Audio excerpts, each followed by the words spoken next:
বন্ধুরা, আমি সহেলি অলৌকিক জোনে আরও একবার তোমাদের স্বাগত জানাচ্ছি। বন্ধুরা, আজ অলৌকিক জোনে অনেক দিন বাদে সেই আমাদের প্রিয় মাসিমা, সে আয়া মাসিমা ঘটনা পাঠিয়েছেন। লিখছেন, সহেলি, যখন আমার নাইট ডিউটি থাকে না তখন মাঝে মাঝে তোমার এই ঘটনাগুলো শুনি।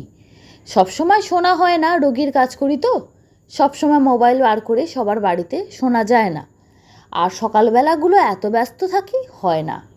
কিন্তু তবুও দিনের যে সময়টা একটু সময় পাই, চেষ্টা করি একসঙ্গে অনেকগুলো ঘটনা শুনে নেওয়ার।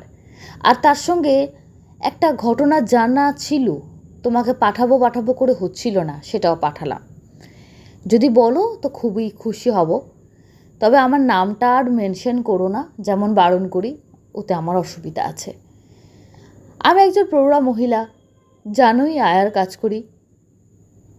দেশে আমার ভাই আছে, অল্প বয়সী বিধবা হয়ে গেছিলাম। ভাইয়ের বউ আছে, তাদের দুটো বাচ্চা আছে। প্রতি মাসে টাকা পাঠাতে হয় ওদের, পড়াশুনো, ওষুধপত্র, সংসারের খরচা সব মিলিয়ে আমার রোজগারের বেশিরভাগটা চলে যায়। আমি এখন একা থাকি বর্তমানে, একটা ছোট্ট বাড়িতে, ভাড়া বাড়িতে। একটা মাত্র ঘর, সামনে সরু এক ফালি উঠোন, এক কোণে কল, অন্য কার জায়গায় পায়খানা। ঘরের পাশ দিয়ে সরু সিঁড়িটা উঠে গেছে ছাদে। ছাদটা খুব ছোট, পাঁচিল দিয়ে ঘেরা। ওপরে শুধু একটা বড় কালো জলের ট্যাঙ্ক ছাড়া আর কিচ্ছু নেই। কোনো ঘর না কোনো ছাউনি। যেদিন নাইট ডিউটি থাকে সেদিন কোনো সমস্যা হয় না, ভোরে বাড়ি ফিরি, খেয়ে শুয়ে পড়ি, রোদ ওঠার আগে গভীর ঘুমে ডুবে যাই। কিন্তু যেদিন ডে ডিউটি থাকে, রাতটাই আমার শত্রু। রাত 9টা-10টায় যখন ফিরি, শরীর ক্লান্ত থাকে, হোটেল থেকে একটু রুটি তরকারি কিনে আনি, খেয়ে কলের জলে মুখ ধুয়ে জানলা দরজা বন্ধ করে শুয়ে পড়ি। ঘুম আসার কথা, কিন্তু আসে না, কারণ জানি মধ্যরাত পেরোলেই শুরু হবে সেই ভয়। প্রথম ভেবেছিলাম কাকতালীয় ব্যাপার, একটু শব্দ হয়তো, কখনো বিড়াল মনে হতো, একটু জল পড়ার আওয়াজ, ভাবতাম পাইপের সমস্যা, ওগুলো হয়। কিন্তু না, রোজ রোজ একটা ঘটনা দিনের পর দিন বাড়তেই আছে। রাত 12টার পর হঠাৎ ছাদের ওপর পায়ের শব্দ শুরু হয়। কেউ যেন খালি পায়ে হাঁটছে, দূর করে হালকা পায়ে যেন একটু দৌড়ে গেল মনে হয়। ছাদের এক প্রান্ত থেকে অন্য প্রান্তে কেউ যেন মনে হচ্ছে কিতকিত খেলছে, আবার ফিরে আসছে। আমি বিছানায় উঠে বসে থাকি, নিঃশ্বাস বন্ধ করে শুনি। সিঁড়ির দরজায় তালা দেওয়া, চাবি আমার বালিশের নিচে। এই বাড়ির ছাদে ওঠার আর অন্য কোনো রাস্তা নেই। পাশের বাড়ি অনেক দূরে, লাফিয়ে আসার মতো কোনো গাছ নেই, তবু সে হাঁটে, দৌড়ায়, আবার লাফায়। তারপর হঠাৎ রেন পাইপ দিয়ে প্রবল বেগে জল নামার শব্দ, করে ট্যাঙ্কের জল যেন একসঙ্গে ছেড়ে দেওয়া হয়েছে। কি ভয়ানক! আমি কাঁথা টেনে মুখে ফেলি, বুকের ভেতরটা না ধরফর করে। ব্যাপারটা দিন দিন বাড়ছে। আজকাল কখনো মনে হয় সিঁড়ি দিয়ে কেউ নেমে আসছে, পায়ের শব্দটা। এতদিন ছাদে ছিল, শান্তি ছিল না, এখন আবার সিঁড়ি দিয়ে নামছে। ধীরে ধীরে ঘরের দরজার সামনে এসে দাঁড়ায়, তারপর চচ্চর করে লোহার দরজায় নখ ঘষার শব্দ হয়। এক রাতে আর সহ্য করতে না পেরে দরজার গায়ে কান লাগালাম। ওপাশ থেকে হালকা নিঃশ্বাসের শব্দ, খুব কাছে, যেন দরজার একটু দূরেই কেউ দাঁড়িয়ে আছে। আমি চাবিটা শক্ত করে ধরেছিলাম, হাত কাঁপছিল। সকাল হলে সাহস করে ছাদে উঠি। ট্যাঙ্কের ঢাকনাটা ঠিকঠাক লাগানো আছে, কিন্তু ভেতরে তাকিয়ে দেখি একেবারে খালি, এক ফোঁটা জল নেই। মিস্ত্রিকে ডেকেছিলাম, দেখিয়েছি, সে বলছে ফাটল নেই, লিক নেই, আর লিক থাকলে চারপাশ ভিজে থাকতো। কোথাও এক ফোঁটা জলের দাগ নেই। তালা বদলেছি, চাবি বদলেছি, লাভ হয়নি। একদিন সকালে দরজার গায়ে অনেকগুলো লম্বা আঁচড় দেখতে পেলাম। এটা আগের রাতে ছিল না। ধাতুর গায়ে যেন ধারালো সরু নখ টানা হয়েছে। আগে 3টে ছিল, এখন অনেকগুলো। এ বাড়িতে কেউ আসে না, আমি সবে এসেছি, কারোর সাথে পরিচয়ও নেই আমার। বাড়িওয়ালা এখানে থাকেন না, ব্যাংকে টাকা জমা দিয়ে দিতে হয়। তাও 2-1জনকে জিজ্ঞাসা করলাম, তারা নতুন যে ফ্ল্যাট দুটো হয়েছে তাতে থাকে। তারা বলল তারা কিছু জানে না। শুধু পাড়ার এক অতি বৃদ্ধা বলল, শুনেছি আগের মালিকের নাকি 2টো বিয়ে ছিল। প্রথম বউ একটা মেয়ে দেখে মারা যাবার পর সে দ্বিতীয়বার বিয়ে করে। দ্বিতীয় পক্ষের বউ ভীষণ খারাপ। তার বাবা জোর করে এই লোকের সাথে বিয়ে দিয়েছিল বলে তার বিয়ের একদম ইচ্ছা ছিল না। সতীনের মেয়ে আছে ঘরে, রাজি হয়নি। মানে সতীন থাকা অবস্থায় তাদের মধ্যে কথাবার্তা হচ্ছিল, ব্যাপারটা একটু গোলমেলে আছে, অন্যের ব্যক্তিগত ব্যাপার। তবে সেই মেয়েটির একটি প্রেমিক ছিল, তার বাবা সে ছেলের সাথে বিয়ে দেয়নি, তাই জন্য বাবার ওপর রাগ, আর এই পাত্র তার পছন্দ ছিল না। সে একদিন বর নাইট ডিউটি যেতেই প্রথম পক্ষের বাচ্চা মেয়েটাকে গলা টিপে মেরে জলের ট্যাঙ্কের মধ্যে ফেলে রেখেছিল। টাকা পয়সার লোভে বিয়ে করেছিল আর কি। গয়না গাটি সমস্ত নিয়ে আগের প্রেমিকের সাথে পালায়। দেহটা ট্যাঙ্কের মধ্যে পড়েছিল। সকালে নাইট ডিউটি থেকে এসে ওর বাবা বউকে খুঁজে না পেয়ে দেখে সমস্ত টাকা পয়সা গয়না উধাও, বুঝতে পারে বউ পালিয়েছে। কিন্তু বাচ্চাকে পাগলের মতো খুঁজছিল, কিন্তু খুঁজে পায়নি। 2 দিন বাদে পচা গন্ধ পেয়ে দেহটা আবিষ্কার করা হয়। তারপর তো লোকটা পাগলের মতো হয়ে গেছিল, বাড়ি বেচে চলে গেছিল। গল্প শুনে যা বুঝলাম, আমার কাছে ভাড়া নিয়েছে মালিক, সেই নতুন মালিক সপ্তাহ 2 ছিল, তিনিও ছেড়ে চলে যায়। তারপরে চলে যাবে, ফাঁকা থাকবে কেন, বাড়িটা ভাড়া দিয়ে দেয়। আমার আগে আরও 3 জন ভাড়াটিয়া উঠে গেছে, কেউ 1 মাস টেকেনি। আমি জানি না সে গল্প সত্যি কিনা। মনে মনে ভাবছিলাম, মালিকের একটা সম্পর্ক ছিল, সেই সম্পর্ক দেখে তার প্রথম বউ আত্মহত্যা করে। কেউ কেউ বলে রোগে ভোগে মারা যায়, অনেকের মুখে অনেক রকম কথা শুনেছিলাম। তবে ছোট্ট একটা বাচ্চা রেখে মায়ের এভাবে চলে যাওয়াটা উচিত হয়নি, বাচ্চার কথা ভাবা উচিত ছিল। দ্বিতীয় যে আসে তার কথা তো না বলাই ভালো, সে তো আর মানুষের পর্যায়ে পড়ে না। এসব কিছু ভাবতে ভাবতে কখন যে শুয়ে আছি, রাত হয়ে গেছে বুঝতে পারিনি। আবার ছাতে শুরু হলো আওয়াজ। এই আওয়াজে যত দিন গেছে আমি পাগল হয়ে গেছি। সহেলি অনেক দিন ওই বাড়িতে কাটিয়েছি, উপায় ছিল না তো, কারণ আমাদের মতন মানুষকে সবসময় কম ভাড়ায় খুঁজতে হয়। অর্থ কষ্ট এমন জ্বালা, ভূতের ভয়ও পালায়। কিন্তু একটা সময়ের পর যখন দেখি শরীরে নানা রকম রোগ ভোগ হচ্ছে, একটা হাওয়া বাতাস বলে তো আছে, এগুলো আমরা মানি। তখন বুঝলাম না, এ টাকা আমার রোগে বেরিয়ে যাবে। কিছু না কিছু জ্বর সর্দি কাশি কিছু না কিছু লেগেই থাকে, শরীর ভালো যায় না, শরীরে জোর থাকে না, সব সময় ম্যাজ ম্যাজ করে, দুর্বল লাগে। এছাড়া অন্য আর কিছু বড় কিছু হয়েছে মিথ্যা কথা বলবো না, হয়নি, তবে কিছু না কিছু একটা লেগে থাকতো। তবে ওই পয়সায় আর ভালো বাড়ি পাবো না, এখন একটা বস্তির বাড়িতে আছি। এখানে জল কষ্ট আছে, লাইটের সমস্যা আছে, অর্ধেক সময় লাইট থাকে না, তবুও শান্তিতে আছি। চারপাশে লোক গিজগিজ করছে, কোনো ভয় নেই। আসলে এটা বলার মতো ঘটনা কি না তা বুঝতে পারিনি, নাহলে এটা সবার আগেই হয়তো পাঠাতাম। তোমার ঘটনাগুলো খুব ভালো লাগে সহেলি। অনেকেই হয়তো শুনে হাসবে, ভূতের ভয়ে বাড়ি ছাড়লো মাসি, কিন্তু কী করব, অভাব বড় জ্বালা।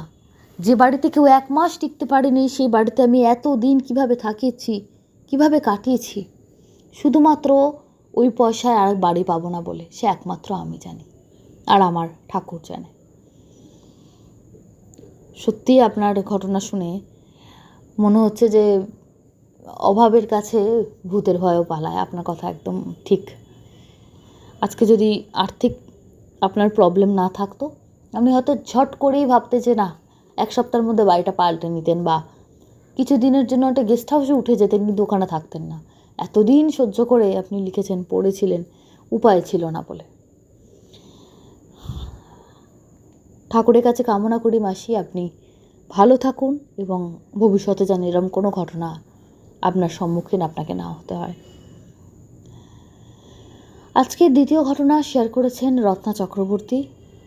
লিখছেন, এই ঘটনাটি কিছুদিন হলো ঘটেছে। যে মেয়েটির ঘটনা বলছি সে আমার আপনজন, ভীষণ ঈশ্বর ভক্ত, কিন্তু বেশি পুজো টুজো করতে পারে না, মানে সময় পায় না, একরকম নানা রকম কাজে ব্যস্ত থাকে। একটা ফিক্সড চাকরি করে না, কিন্তু মোটামুটি ভালোই উপার্জন করে।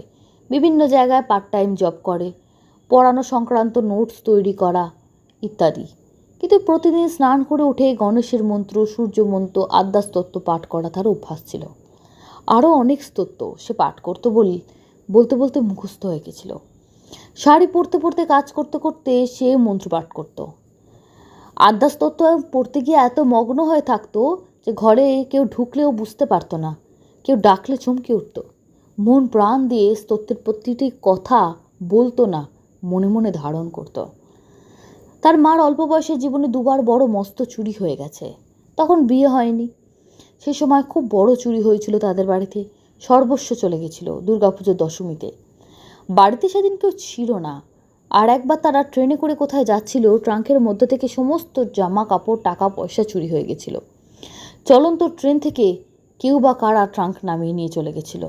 তখনকার দিনে অতটা সুটকেসের ব্যবহার ছিল না। দেরাদুন যাচ্ছিল তারা সেই সময়। এই চুরি তাকে ভীষণ ভয় পাইয়েছিল। চুরিকে তিনি খুব ভয় পেতেন। তার এই মেয়ে গয়নাগাটি পরে বাইরে বের হতো, উনি ভীষণ ভয় পেতেন, রোজ বারণ করতেন। কিন্তু মেয়ের নেশা গয়না পরা। গয়না বলতে তেমন কিছু না, শৌখিন সরু সোনার একটু চেন, আংটি, এই ছোটোখাটো চুড়ি, এই আর কি। কিন্তু ওইটুকু সোনাও তো অনেক। তাছাড়া একটা কানের দুলও যদি ছিনিয়ে নেয়, তাতেও তো একটা কানও চলে যাবে। মাঝে মাঝে বলতো, মা বিপদে এই গয়নাগুলোই একদিন কাজে দেবে। গয়না শুধু সাজান না, ভবিষ্যতের একটা সংস্থানও বটে। বাড়ি থেকে কোথাও সবাই মিলে বের হতে চাইতেন না। একজন বাড়িতে থাকবেই থাকবে, সেটাই তাদের যেন নিয়ম হয়ে গেছিল। কিন্তু মেয়ে বলতো, ওরম করলে কি আর সবাই মিলে আর বের হওয়া যাবে? মেয়ে জোর করে নিয়ে যেত। উনি বলতেন, আরে চুরি হবে, জানিস না, সর্বনাশ হবে, দুবার হয়েছে, আরও কত সর্বনাশ হবে কে জানি। মেয়ে হেসে বলে, মা তোমার বাড়িতে কেউ আদ্যাস্তত্ত্ব লিখে রাখতো না বা কেউ পাঠ করতো না। এ বাড়িতে লিখিত আদ্যাস্তত্ত্ব আছে, আর আমি মনে মনে পাঠ করি প্রতিদিন। প্রতিটা কথাকে বিশ্বাস করে মনের মধ্যে গেঁথে নিয়েছি। কাজেই দেখো, যে বাড়িতে আদ্যাস্তত্ত্ব মন্ত্র লিখে দেওয়ালে লাগানো, প্লাস মানুষ মনে মনে সব সময় অহরহ উচ্চারণ করছে, তার বাড়িতে চুরি জোচ্চুরি কিচ্ছু হবে না। কথাটার মধ্যে এতটা বিশ্বাস ছিল, আর বিশ্বাসের যে একটা আলাদা শক্তি আছে, যে মন থেকে মানতে ইচ্ছা করত।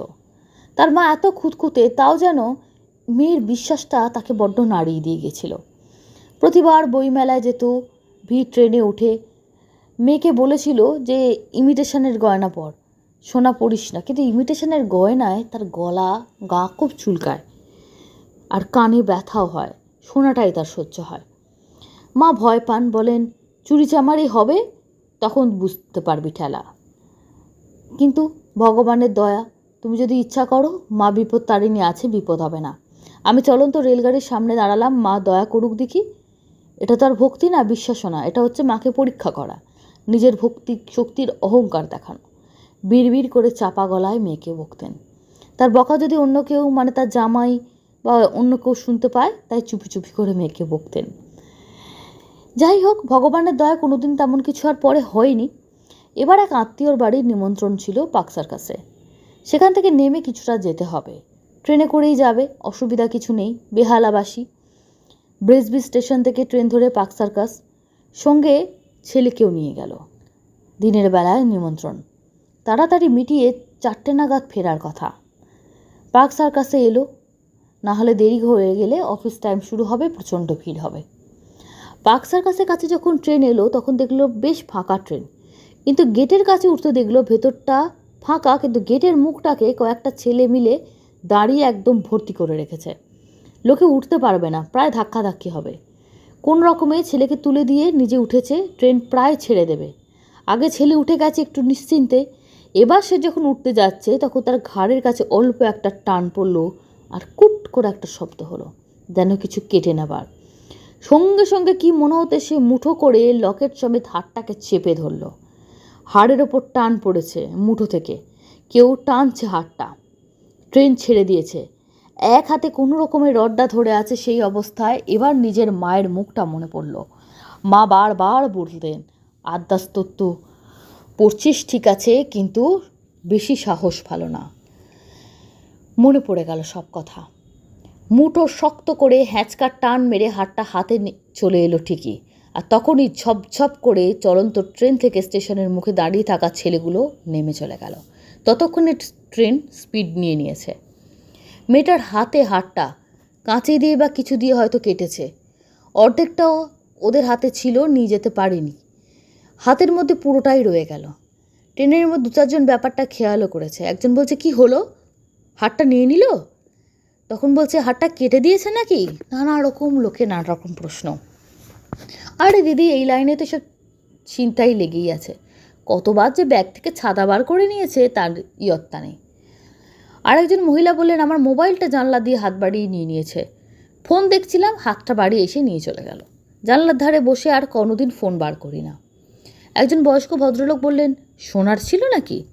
মেয়েটা কাঁচুমাচু মুখ, ঘাড় নাড়তে নাড়তে ধমকে বললে, সোনাদানা পরে কেউ এরকম বেরোয়? তো গলাটা কাটা পড়েনি এই না কত। মেয়েটার ভেতরটা তখনও তীর তীর করে কাঁপছে। মা কতবার বারণ করেছিল, কথায় আছে মায়ের কথা যে শুনে না দুঃখ পাবে। আজ মস্ত বড় বিপদ থেকে বেঁচে গেছে। সোনার যে ভীষণ দাম হয়েছে, হারটার কম দাম না, লকেটটাও বেশ বড়, চেনটা অবশ্য পাতলা। মেয়ে বাড়ি এসে আর কাউকে ভয় বলতে পারেনি, তবে নাতি বলে দিয়েছে দিদাকে। সে ছেলে মানুষ, এত বড় বীরত্বের কথা না বললেই পারে, থাকতে পারেনি, বলে দিয়েছে। এবার দুজনের ভাবনা দুরকম বদলে গেছে। মেয়ে ভাবছে আর কখনো পড়ে যাব না, খালি গলায় রাস্তাঘাটে ঘুরে বেড়াবো। আর মা ভাবলেন, সত্যিই আদ্যাস্তত্ব কাজ দিয়েছে, মাই রক্ষা করেছেন। না ভাবলে ওইভাবে কখনো হার পাওয়া সম্ভব? আর যারা ওভাবে চুরিচামারি করে, ওরা এমনভাবে কেটে বেরিয়ে যায়, হাড় হোক কানের লোকে বুঝতেই পারে না। সেখান থেকে কী করে বুঝলো কানের আওয়াজটাই বা কট করে এলো? চলন্ত ট্রেন, হাতে রড ধরে আছে, পড়ে গিয়ে একটা বড় সর্বনাশ হয়ে যেতে পারত। সব কিছুই মায়ের দ্বারা। একটা রিসেন্ট ঘটনা, এটা চোখের সামনে দেখা বলতে পারেন। তবে একটা কথা বলি, এই অভিজ্ঞতা আমার বারবার হয়েছে, নিজের সাথে হয়েছে। একবার শীতের সময় আমার ব্যাগ ট্রেনে নামার সময় শাল তুলে নিয়েছিল। সেটা শিয়ালদায় হয়েছিল, কিন্তু অন্য লোকের সঙ্গে হয়েছে। আমি তখন ডেলি প্যাসেঞ্জারি করতাম, নিজের চোখে দেখেছি। তাই প্রত্যেককেই বলে রুটটা খুব সাবধানে যাবেন, আসবেন। এই এলাকায় চুরি ছিনতাই লেগেই থাকে। ট্রেনে যারা ছিলেন অল্প লোক, কিন্তু তারা প্রত্যেকেই সেই কথাই বলেছিলেন। সত্যি ঈশ্বরের বিশ্বাসে অসম্ভব যে সম্ভব হয়, এই ঘটনায় তার প্রমাণ। সত্যি কিছু বলার নেই। তবে হ্যাঁ, নিশ্চয়ই ঈশ্বর রক্ষা করেছেন, সেটা তাতে কোনো রকমই সন্দেহ নেই। আদ্যাস্তত্ব পাঠ তার কাজে এসেছে, কিন্তু তবুও রাস্তাঘাটে দামি জিনিসপত্র না ইউজ করাই ভালো। বলছেন শ্রাবণী মুখার্জি, লিখেছেন, কায়মনোবাক্যে ঈশ্বরের কাছে প্রার্থনা করি যেন ছেলেটি সম্পূর্ণ সুস্থ হয়ে উঠুক। ভবানীপুরের ঘটনাটি বলছেন। হ্যাঁ, ভবানীপুরের ঘটনাটি যেহেতু আমাদের কলকাতার খুব কাছাকাছির একটা ঘটনা, আর রিসেন্ট ছেলেটার সঙ্গে ঘটেছে, বেশি দিনও হয়নি, যেটুকু আমি শুনলাম, পরে ওদের সঙ্গে কথা হয়েছে। সত্যি খুবই খারাপ লেগেছে, এবং আমি চেষ্টা করব, যদি শুধুমাত্র প্রার্থনা তো অবশ্যই করব, তার সঙ্গে যদি আর্থিক সহায়তা আমরা কিছু করতে পারি অলৌকিক জনের পক্ষ থেকে, সেটাও আমরা চেষ্টা করব। প্রাতনু ব্যানার্জি, বর্ণালী মণ্ডল, বর্ণালী দাস, খুব ভালো লাগলো। বিপ্লব চক্রবর্তী, আচ্ছা, কিছুটা রাজনৈতিক কমেন্ট করেছেন, এটা আমি পড়ছি না, আপনারা নিশ্চয়ই দেখেছেন। প্রবীর জানা, RMPX, এই কথাটা 10 থেকে 12 জনের কাছ থেকে শুনেছি, এক্সপার্টদের থেকে, যে একজন মহিলা যার বেশ ভালোই টাকা আছে, এরকম উইচক্রাফটের কাজ করেন, প্রায় 2 মাসের বেশি সময় ধরে উনি করছেন। আমাকে মেরে ফেলারও চেষ্টা করেছেন, তন্ত্রক্রিয়া করেছিলেন। আমি আজও বেঁচে আছি। মহিলার আনলিমিটেড মানি আছে। আচ্ছা, ইনি ওই ঘটনায় মানে ডাইরেক্ট শিকার হয়েছেন। আর যার কথা বলা হচ্ছে সেই মহিলার এই মহিলা এক কিনা আমি জানি না, তবে ওই রকম একটা হয়তো বেল্ট আছে, এইরকম কাজ করে, একজন হয়তো নেই আমার ধারণা। কমেন্ট করেছেন বাবাই দাস, শ্রাবণী মুখার্জি, আরও যারা যারা কমেন্ট করেছেন একটু দেখে নিই। কমেন্ট করেছেন গীতা গোস্বামী, কমেন্ট করেছেন সুচন্দ্রা, কমেন্ট করেছেন দেবশ্রী কোলে।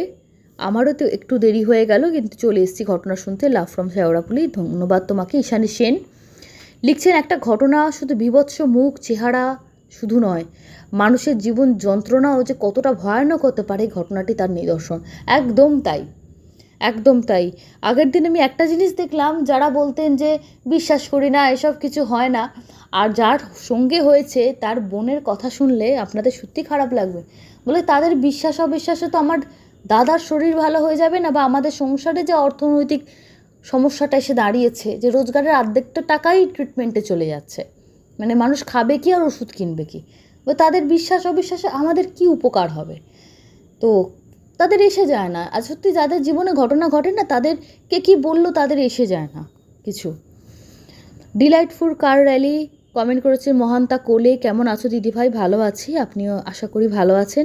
রেখা চন্দ্র, কি সাংঘাতিক ঘটনা, ছেলেটা যেন সুস্থ থাকে। একদম তাই, আমি তাড়াতাড়ি কামনা করছি ঠাকুর তাকে ভালো করে দিক এবং সুস্থভাবে আবার নিজের কাজের জায়গায় ফিরে যাক এবং মায়ের পাশে দাঁড়াক। রূপা দে, স্বপন রয়, সুস্মিতা আকলি, স্বস্তিক ব্যানার্জি, দুর্গা দেবী, সর্বরী সান্যাল, মৌসুমী দে, বর্ণালী দাস, বাবলু ঘোষ, বিপ্লব চক্রবর্তী, মমতা রয়, কাকুলি, ইন্দ্রাণী, অসীম দাস এবং আরও অনেকে। ধন্যবাদ আপনাদের সবাইকে সঙ্গে থাকার জন্য। এই ঘটনার সবথেকে আরেকটি কমেন্ট আমার কাছে এসেছিল, এই মুহূর্তে আমার চোখে পড়লো না। ভদ্রলোক ডোমের কাজ করেন, ইনি লিখেছেন যে তান্ত্রিকরা এই ধরনের কাজ করায়, মানে কাউকে মিডিয়াম হিসেবে ইউজ করার কাজ করায়, তবে যারা সত্যিকারের তারা কিন্তু কাউকে জোর করে না বা এরকমভাবে বলে না, তাতে সমস্ত কিছু বলে দেয়, বলে দেওয়ার পর যদি কেউ করতে চায় তার বিনিময়ে তারা টাকা পায়। কিন্তু এই ছেলেটাকে যেভাবে করা হয়েছে, এর অর্থনৈতিক অবস্থার সুযোগ নিয়ে, এটা অন্যায়। তারা বলে আমরা নিজেরা তান্ত্রিকের কাছে যাই, যারা এই ধরনের কাজ করে, প্ল্যানচেট করে বা করে, আমরা নিজেরা গিয়ে তাদেরকে বলি যে কোনো কাজ আছে, মিডিয়াম হতে চাই। তো সেক্ষেত্রে তো তাকে দোষ দেওয়া যায় না, তারা নিজের থেকে হতে চায়। কিন্তু যেহেতু ডোমরা বলেন আমরা অনেক বিদ্যা জানি, আমাদের অসুবিধা হয় না, কিন্তু একটা নতুন কেউ যে এই ফিল্ডের নয়, তাকে তো ওইভাবে মারবেই, ধরবে, বা হট করে ওভাবে যে ছেলেটি ছেড়ে দিয়েছিল বাড়ির লোকের, এতে ওটাতে আরও ক্ষতি হয়ে গেছে।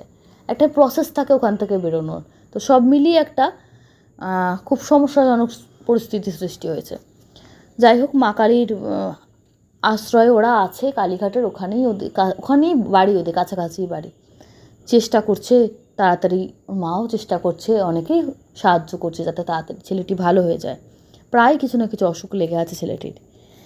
এভাবে আপনারা সঙ্গে থাকবেন। ধন্যবাদ, শুভরাত্রি।